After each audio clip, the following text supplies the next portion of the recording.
The city has been placed under strict military quarantine after a disastrous bioweapon experiment spiraled out of control. A deadly virus has escaped, spreading like wildfire and transforming ordinary people into merciless zombies. These creatures are not the mindless undead usually imagined, they are faster, smarter, and far more vicious, their intelligence amplified to terrifying levels. Anyone they catch is ripped apart, infected, and turned into one of them. The world is slowly sinking into chaos. The story shifts to a group of 4 friends, Trevor, Sarah, Kel, and Ellie, who have gone deep into the woods to escape reality and enjoy their holiday. At first, everything feels lighthearted, but the tension begins when Kel grows closer to Ellie. Their moment of intimacy is suddenly interrupted when blood trickles from Kel's nose and drips onto Ellie. Shocked and disgusted, she pushes him away. Despite his attempts to explain and calm her down, Ellie refuses to forgive him. Frustrated, Trevor decides to leave her behind and drives away with Sarah and Kel. Alone in the wilderness, Ellie begins to sense something strange. Every sound, every rustle of leaves feels like a presence watching her. What begins as paranoia quickly turns into horror when a dark figure charges at her. She runs desperately through the trees, her feet slipping on the forest floor, until she falls.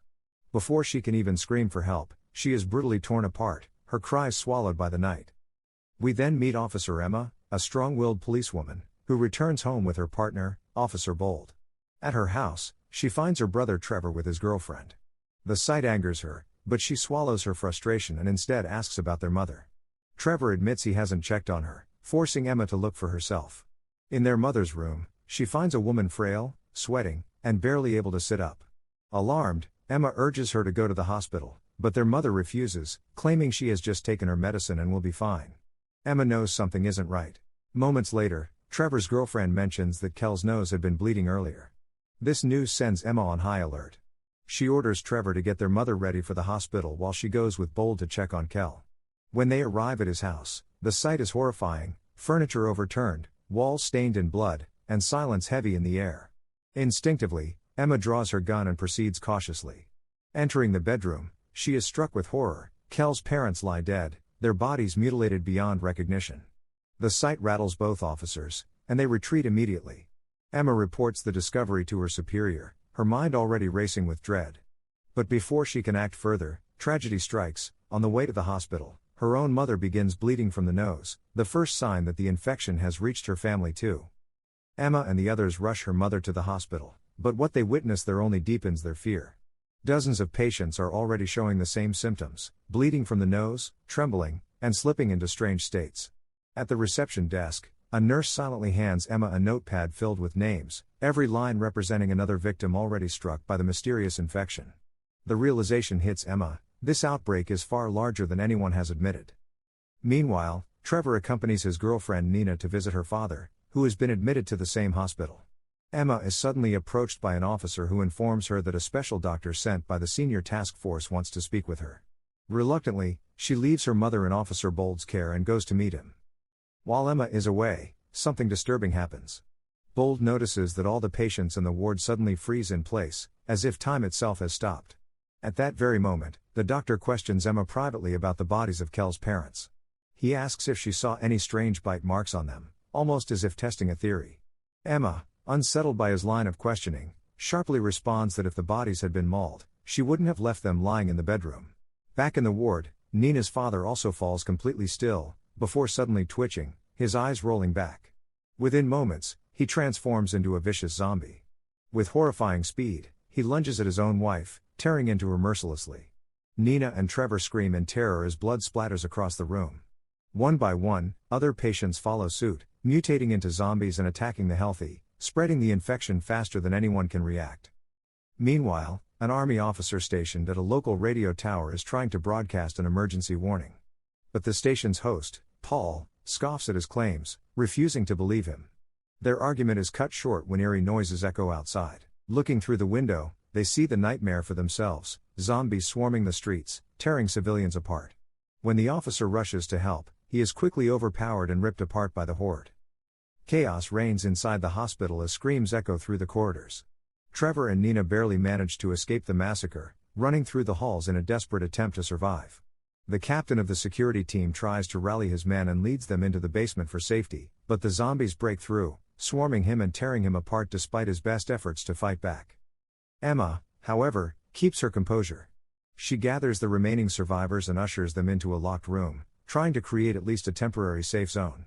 Fear hangs heavy in the air. No one understands how these creatures are spreading so fast, or how to stop them. Meanwhile, Trevor and Nina flee through the forest path, eventually reaching the outskirts of the radio station. From a distance, they watch as zombies stalk the area, dragging bodies through the streets. They wait until the creatures disperse, then carefully approach the building. But when they try the entrance, their hope falters. The doors are locked from the inside.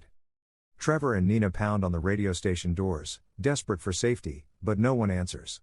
Just as a zombie shuffles toward them from behind, the door finally creaks open. Paul pulls them inside at the last possible moment.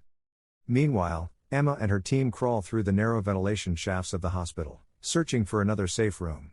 They finally emerge into one, and Emma wastes no time locking the door behind them. But the relief is short-lived. A zombie had been hiding inside. It lunges at Emma, nearly overpowering her, but she scrambles free and escapes back into the vents. The creature follows relentlessly, grabbing her leg just as she's about to climb out. Emma struggles for her life until one of her teammates intervenes, shooting the zombie and pulling her to safety. In the chaos, Bold is bitten. Emma quickly disinfects the wound with sanitizer, trying to slow the infection. One of her officers raises his gun, ready to put Bold down, but Emma stops him. Not yet, she insists firmly. He's still human. If he turns, then you can do it. But not before. For now, they break a window and escape outside, regrouping. There, an officer explains the brutal truth: these creatures won't die easily. The only way to kill them is with a direct shot to the head. Armed with this knowledge, the survivors unleash their fury, shooting down the undead and fighting their way forward. Still, the horde is endless. To buy themselves time, they hurl bottles of gasoline into the mob and set them ablaze. Screeches echo as burning zombies collapse to the ground. With the path cleared, they seize the captain's vehicle and speed away. Inside the radio station, however, tension builds. Nina notices a blood-stained tissue discarded in a trash bin.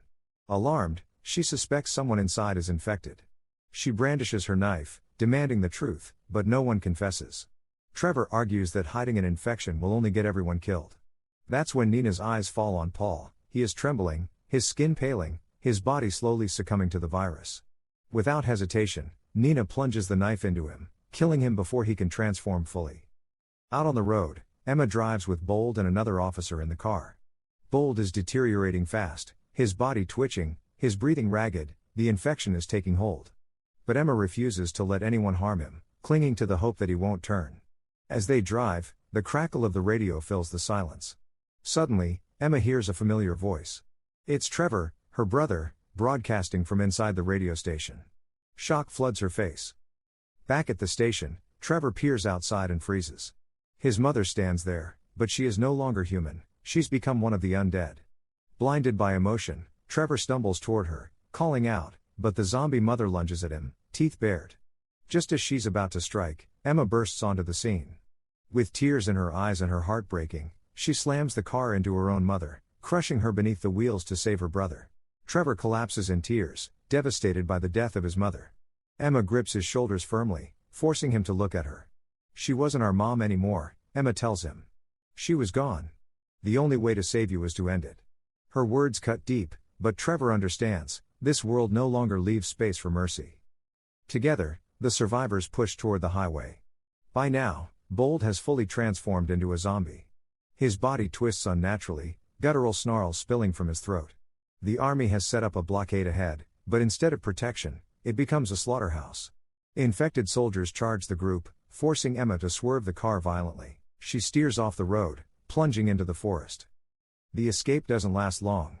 Suddenly, a zombie, once known as Kale, slams into their vehicle. The collision sends the car careening out of control, skidding off the road before smashing into a tree. The wreck leaves them shaken, but miraculously alive. Crawling from the mangled vehicle, they have no choice but to continue their journey on foot. Deeper in the forest, they stumble upon an abandoned warehouse. Desperate for shelter, they slip inside, only to be ambushed by a swarm of zombies lurking in the shadows. In a shocking act of sacrifice, Bold, now completely turned, distracts the horde, drawing them away from the others. Using the chance, Emma and the rest of the survivors escape into an underground bunker hidden beneath the warehouse. The bunker looks less like a refuge and more like a laboratory. Strange equipment lines the walls, and unsettling documents scatter across metal desks. As they explore, a faint voice echoes in the darkness. They discover a man, Logan, a scientist, hiding there. At gunpoint, Emma demands the truth. Logan hesitates at first, but under pressure, he finally breaks. He reveals the nightmare's origin, a bioweapon, designed and tested here. During the experiments, containment failed. The virus spread rapidly, infecting everyone inside. Logan shows them a recorded video of the lead scientist, pale and trembling, confessing that the entire research team was lost, except for him. But as the footage continues, even that scientist succumbs, his voice turning into a growl as his body mutates into the undead. Before the survivors can process this horror, a noise erupts outside the bunker. Weapons raised, they step cautiously into the open, and there he is. The same lead scientist, now a zombie, stronger and faster than anything they've seen before. They open fire, but bullets barely slow him down. Amid the chaos, another zombie sneaks up on Emma. Just as it lunges, an officer guns it down. But before relief sets in, the scientist zombie lashes out at Logan, tearing him apart in seconds. Blood splatters across the walls, and the survivors freeze in terror at the sheer ferocity of this creature. Realizing escape is their only hope, the group splits up to search for another exit. Trevor and Nina stick together, while Emma and the officer move down another corridor, every shadow thick with danger. The zombies suddenly appear and launch a brutal attack on them. Both Emma and the officer open fire, trying desperately to survive. But the horde overpowers the officer, dragging him down and killing him in a violent frenzy. Emma, terrified yet determined to live, runs for her life and manages to reunite with Trevor and Nina. The three of them then spot several gas cylinders nearby. Realizing this could be their only chance, they come up with a daring plan to wipe out the zombies in one strike. According to the plan, Emma bravely steps forward, risking herself to lure the zombies closer. As the undead chase after her in a mindless swarm, Trevor lights the cylinders on fire, causing a massive explosion that engulfs the zombies in flames. The creatures scream and burn, finally collapsing into the fire. Exhausted but relieved, Emma, Trevor, and Nina watch the burning remains of the horde. They share a moment of victory, knowing they've survived yet another nightmare. Without wasting any more time, the three get into a car and drive away, heading back toward safety. As the camera slowly fades, the world around them still feels broken, but for now, they have hope and a fighting chance to keep going. And with this, the movie comes to an end. If you enjoy thrilling zombie movies like this, make sure to subscribe so you don't miss the next one.